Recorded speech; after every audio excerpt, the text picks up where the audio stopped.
Capítulo 14. Tenho a sensação de estar vendo nossos avós casando. Ian cochichou. Eu estava pensando a mesma coisa. Eu não conseguia tirar os olhos do casal. Já era hora de aquelas duas almas encontrarem sossego uma na outra. Eles parecem tão felizes, não é? Vivam os noivos! Sofia gritou quando Madalena e Gomes partiram o bolo. Madalena deixou escapar uma risadinha e seu rosto pareceu ainda mais vermelho, em contraste com o cor-de-rosa claro do vestido. Gomes estufou o peito, não cabendo em si de alegria. Ian bateu palmas, Marina em seu colo imitou. É porque estão tão felizes, disse meu irmão. Finalmente, sorri, ainda admirando o novo casal. Casamentos me emocionavam desde que eu era uma menininha, mas este em particular tinha um sabor especial. A querida Madalena se unir ao adorado Sr. Gomes em uma cerimônia matinal simples, a pedido dos dois, porém muito comovente, na capela da vila. Meus olhos marejaram quando ele desvelara a sua noiva. Muito amorosamente, beijando-lhe a testa, se demorando um pouquinho. Madalena fechara os olhos. Nenhuma palavra fora pronunciada. Não era preciso. E ali estavam eles, na casa que um dia pertencera ao guarda-caça da propriedade dos Clark, e que daquele dia em diante pertenceria a ambos, festejando sua união. Iam mandar a reformar o chalé, que agora estava irreconhecível. As paredes haviam recebido uma camada de tinta verde clara, o telhado passou por um bom reparo, e a mobília, embora antiga, reluzia. Eu sabia que Madalena gostava de morar conosco, mas, ao ver o carinho como ela ajeitava um vasinho sobre uma mesa, como abria a cristaleira com cuidado para pegar um prato, tive a sensação de que ela tinha acabado de encontrar o seu lugar preferido no mundo. Além de minha família, estavam ali Thomas e Theodora. Tia Cassandra se recusava a celebrar um casamento de criados. Isaac, muito bonita em sua roupa de domingo, o padre Antônio, todos os empregados da propriedade, os Almeida e a senhora Mirtes, irmã de Madalena. Lucas não comparecera à cerimônia. Não fiquei de todo surpresa, mas ainda assim não consegui evitar o desapontamento. Onde está seu noivo? Ian quis saber, como se lesse meus pensamentos. Imagino que tenha ficado detido com algum paciente. Inventei. As doenças não dão aviso, você sabe. Meu irmão apertou os lábios, as sobrancelhas abaixadas. Acabei rindo. Você quer esganá-lo de novo, não é? Sim. Mas não posso, Elisa, porque sou um idiota e prometi a você que não ia interferir. Bolo, bolo!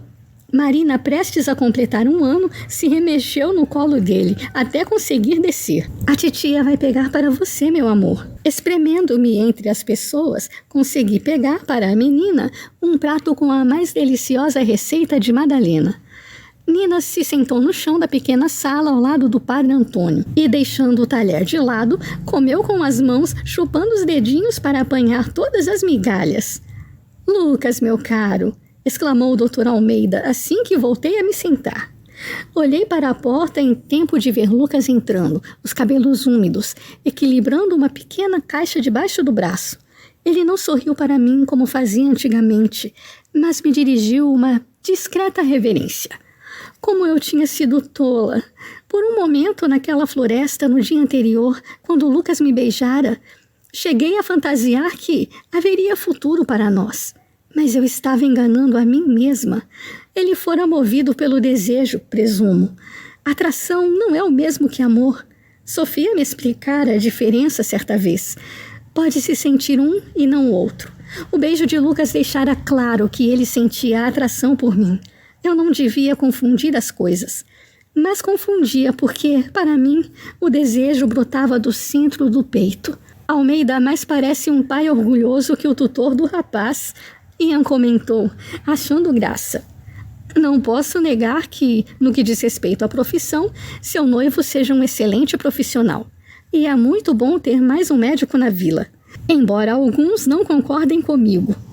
E por que não? Inclinei a cabeça para o lado. Ouvi uma ou duas pessoas de posse reclamando que tanta facilidade pode estimular seus empregados a ficarem mais doentes. Soltou uma pesada expiração que me fez rir. Lucas cumprimentou Alberto. Depois prontamente se dirigiu aos noivos e entregou a caixa a Madalena, que a recebeu com surpresa e grande contentamento. Deteve-se brevemente com Sofia, antes de se aproximar de mim. Senhorita Elisa Clark, cumprimentou. É animador saber que ainda se lembra do caminho para esta propriedade, doutor. Meu irmão escarneceu. Ian, resmunguei. Peço desculpas pelo atraso. Lucas cruzou os braços nas costas. Não pretendia faltar ao casamento, lamento. Já me desculpei com os noivos, mas uma emergência surgiu quando eu estava a caminho da igreja. Percebi que meu irmão pretendia dizer mais alguma coisa, mas algo atraiu sua atenção e ele se levantou depressa. Entendi o motivo quando avistei Nina, arremessando o que restara do seu pedaço de bolo na batina do padre Antônio. Lucas decidiu ocupar o lugar de meu irmão. Eu aprumei as costas, um pouco inquieta com a proximidade. Senhorita Elisa, começou em voz baixa, preciso lhe pedir desculpas. A senhorita estava coberta de razão ontem quando me repreendeu. O que aconteceu com Praxedes foi culpa minha. Se eu a tivesse acompanhado ao baile, como é o meu dever, ele não a teria insultado daquela maneira. Tenho sido um noivo relapso. Não importa a natureza do nosso compromisso. Eu o assumi e devo cumpri-lo da melhor maneira possível. Se sua chegada inesperada me surpreendera antes, agora eu parecia inventar uma nova palavra para definir o que estava sentindo. Virei o rosto e fingi admirar o arranjo de flores sob a mesinha de centro. Por isso eu gostaria que me acompanhasse até a varanda. Ele se remexeu no assento, parecendo desconfortável. Prometo que ficaremos à vista o tempo todo. Preciso falar com a senhorita sem interrupções. É importante. Seu tom urgente me dizia a mesma coisa.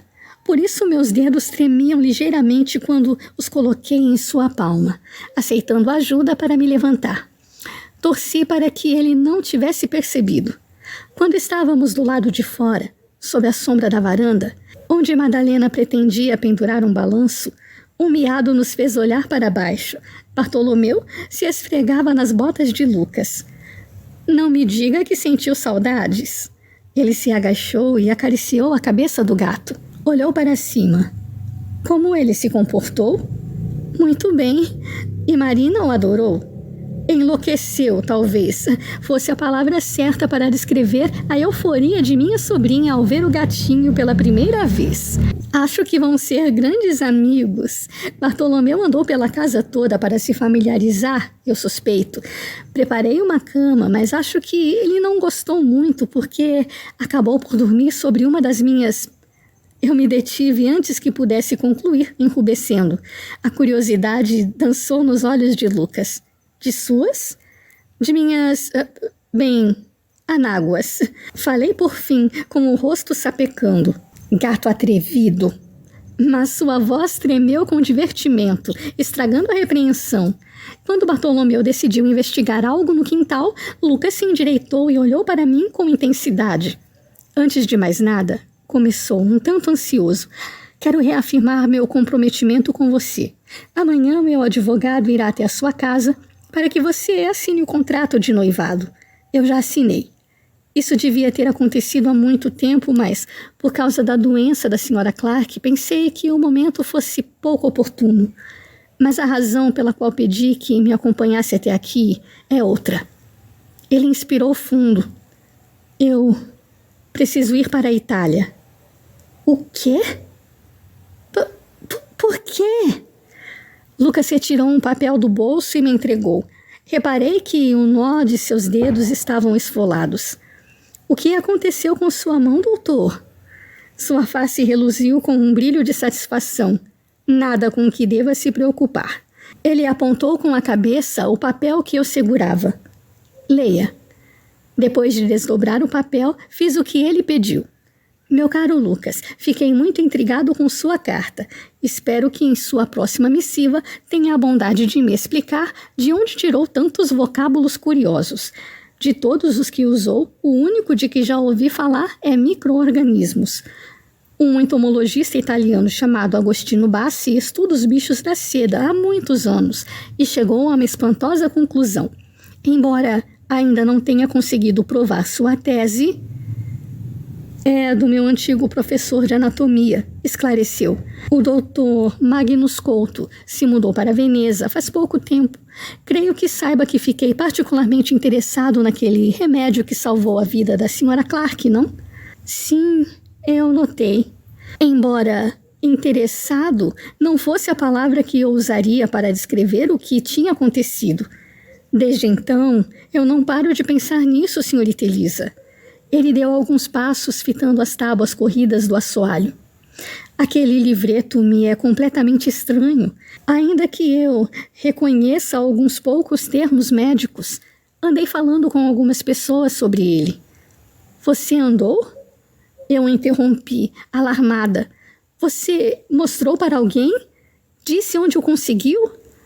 Oh Deus, se alguém desconfiasse que aquele remédio viera do futuro, Sofia poderia estar em apuros e todo o meu esforço teria sido em vão. Lucas percebeu minha agitação. E como eu poderia fazer isso, se eu mesmo não sei explicar de onde o remédio veio? Fique descansada. Nunca mostrei ou mencionei o folheto, apenas meus rascunhos. Mas eu preciso saber mais. Como médico, eu preciso desvendar aquela fórmula a qualquer custo. Seu entusiasmo beirava o ardor. Eu já estava perdendo a esperança de descobrir qualquer coisa, mas hoje de manhã recebi esta carta. Dei mais uma olhada no papel, antes de dobrá-lo e devolver a ele. Me perdoe, mas acho que não entendi. O que os bichos da seda têm a ver com o remédio da Sofia? Não sei ainda. Por isso preciso averiguar. Vou para a Itália, falar com o Dr. Bassi e tentar entender o máximo que puder sobre a pesquisa dele. Não pretendo ficar muito tempo, 1 ano talvez. 1 ano? 1 ano inteiro? Ele parou, diante da cerca baixa de madeira que rodeava toda a varanda, fitando a colina ao longe. Creio que este afastamento possa ser benéfico para nós dois, murmurou. Escrevi para Magnus, pedindo uma carta de recomendação. Pretendo trabalhar enquanto estiver por lá. Acho que conseguirei uma boa recomendação. Além de adquirir experiência e me familiarizar com novos métodos e tratamentos, isso deve apressar a nossa situação. Minhas emoções estavam em frangalhos. O Lucas iria embora e me apresentava um motivo que eu gostaria de dizer que soara como desculpa para se afastar, mas que, no fundo, ao me recordar da maneira como ele se dedicara à leitura daquele folheto, quase beirando a obsessão, sabia que era verdade. Além disso, se ele encontrasse um jeito de desvendar aquela fórmula, poderia ajudar a salvar muitas vidas, muitas Rebecas e Sofias. Não, ele não mentia apenas para se afastar, nem para me magoar. Estava sendo franco, tentando honrar a memória da irmã e fazer do mundo um lugar melhor, ainda que não me incluísse nesse mundo. Engolindo em seco, forcei-me a dizer: o senhor está certo. Se houvesse uma maneira de produzir aquele remédio, muitas vidas seriam salvas. Então, tudo o que posso desejar é que faça uma boa viagem. Ele me olhou por sobre o ombro, o rosto muito sério, mas algo semelhante à decepção perpassou seu rosto. Quando pretende partir? Perguntei. Ainda não sei. Preciso tomar algumas providências antes, mas não deve demorar muito. Bem, espero que o senhor encontre o que procura. Seu olhar se atrelou ao meu. Conforme ele se virava para mim, era uma mistura das duas cores agora, cheio de intensidade, o que dificultou tudo, pois não fui capaz de lê-lo. Aquilo era um adeus? Eu vou pegar um pedaço de bolo para o senhor, falei tremendo. Se ficasse ali mais um instante, cairia no choro. Ele abriu a boca, mas o que quer que pretendia me dizer jamais deixou seus lábios. Eu também vou entrar. Tenho que falar com o seu irmão. Bartolomeu voltou para a varanda, pulando na cerquinha branca e se assentando diante de Lucas, que afagou o queixo do gato. Girei sobre os calcanhares e comecei a entrar. No entanto, pouco antes de passar pela porta, pude jurar que ouvi Lucas murmurar: "Cuide dela para mim, Bartolomeu." Ele então fez o que havia prometido. Falou com meu irmão e, no dia seguinte, logo pela manhã, seu advogado apareceu com o contrato de noivado. Ian examinou o documento com atenção, os dedos tamborilando na mesa, inquietos. O Sr. Andrada zanzava impaciente pelo escritório de meu irmão, enquanto eu me mantinha o mais ereta possível no sofá de couro, esperando que Ian terminasse a leitura. Ele, por fim, abaixou o papel e olhou para mim. "Parece bom, Elisa. Seu noivo foi bastante... generoso." "Devo concordar, Sr. Clark." O advogado cruzou os braços nas costas. "Eu tentei aconselhar o Sr. Guimarães a um acordo mais tradicional, mas ele não estava aberto à discussão. Creio que o senhor tenha percebido como é vantajoso para sua irmã." "Sim, eu notei, Sr. Andrada. Se importaria de esperar um instante para que eu e minha irmã possamos discutir o assunto?" "De modo algum. Tome o tempo que precisar." Ele se sentou do outro lado do sofá e pegou um dos bolinhos que Madalena trouxera mais cedo. Ficando de pé, Ian indicou com a cabeça que eu o acompanhasse. Fomos até a sala de leitura. "Há algo errado?" perguntei, enquanto ele fechava a porta. "Isso é você quem deve me dizer, Elisa." Caminhou pela sala até se recostar ao piano. "Lucas foi bastante generoso no contrato. Não fez qualquer exigência. Isenta você de qualquer despesa e nem mesmo o dote exigiu." "É mesmo?" "Suponho que esteja querendo compensá-la por esta viagem." Ergueu os ombros. "Ainda que eu queira estrangulá-lo por pensar em afastar-se justamente agora, compreendo os motivos dele. Se existe uma possibilidade de conseguir mais daquele remédio, Elisa, eu serei o primeiro a apoiar a pesquisa moral e financeiramente." "Eu sei, Ian. Eu também." Depois de assentir, Ian se endireitou e caminhou pela sala até parar diante da janela, o olhar perdido em Sofia, que perambulava pelo jardim com Nina no colo. Elas não nos viram e minha irmã se sentou no chão com a filha, colocando-a na grama. Marina logo começou a explorar. Bartolomeu chegou mais perto de Sofia, até subir em suas pernas e se aninhar ali. "Sofia está grávida." "Ian!" Corri para abraçá-lo. "Meu irmão, que notícia maravilhosa! Sofia não me disse nada." "Ela não descobriu ainda." Soltando-o, eu encarei com a testa franzida. "E como você pode saber que ela está grávida se nem ela sabe?" "Um homem conhece o corpo da sua mulher melhor que o seu próprio, Elisa." Ela pigarreou. Já começou a mudar. Mas em vez de alegria, meu irmão parecia dominado pela apreensão. Ian, tanto o Dr. Guimarães quanto o Dr. Almeida garantiam que Sofia está totalmente recuperada da pneumonia. Não há razão para ficar preocupado. Ele abriu a boca, mas se deteve, indeciso quanto ao que dizer. Por fim, balançou a cabeça e se afastou da janela. "Eu sei, é bobagem minha." Mas senti que ele escondia alguma coisa de mim. "Elisa, eu gostaria que compreendesse que eu me sentiria muito mais seguro vivendo em um mundo onde existissem remédios capazes de combater uma pneumonia. Você, Sofia, Marina, o bebê a caminho. Essas foram as razões pelas quais Lucas deixou esta propriedade ontem sem um buraco no peito, depois que contou sobre a viagem. O que eu quero saber é como você se sente a respeito de tudo isso." Soltei um suspiro e me acomodei no sofá. "Ele contou sobre a Rebeca?" "Não." Conforme eu relatava a história da menina, o rosto de Ian ia se alterando, se tornando mais sombrio. Eu sabia exatamente em que ele estava pensando quando se sentou perto de mim e segurou minha mão, apertando-a com força. "Quando ele me contou essa história, eu só pude pensar em você, Ian. Eu não suportaria perdê-lo, meu irmão, e por isso compreendo a devoção de Lucas pela medicina. Na verdade, essa devoção é a Rebeca. Como posso impedi-lo de tentar encontrar algo que pode melhorar a vida de todos nós? Como posso impedi-lo de honrar a memória da irmã? Não posso, Ian." "Está bem." Ele correu as mãos pelos cabelos, soltando o ar com força. Creio que você queira assinar o contrato, afinal. E qual alternativa eu tinha?